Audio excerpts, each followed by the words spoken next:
usapang ano, top speed. Hindi ko i-promote ang ganyan mga carouser kasi nga hindi siya safe sa engine and particularly sa rider. So reading lang natin ano. So at least kita nyo naman sa third, fourth aabot siya ng almost 12k, 11 mahigit. Tapos sa fifth hindi ko na sinagad, naka 11 lang, 11 or muntik na mag 11 para safe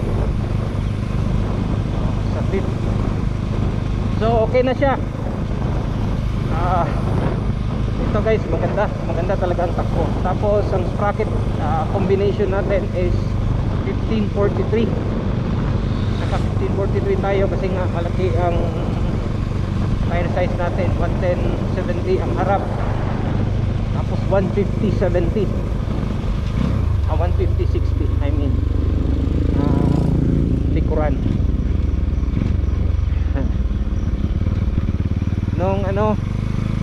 Nung unang read ko kanina, papunta pa lang ako doon, kala ko sabog pero hindi pala.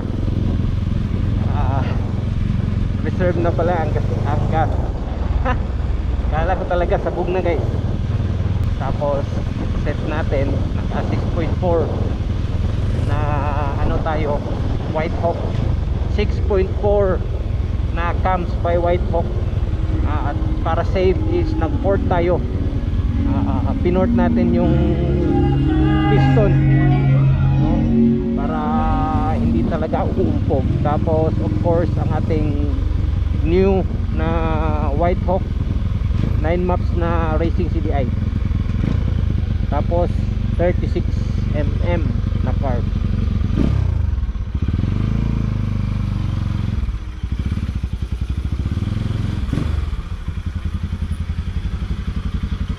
Okay guys, nagustuhan ko ang takbo,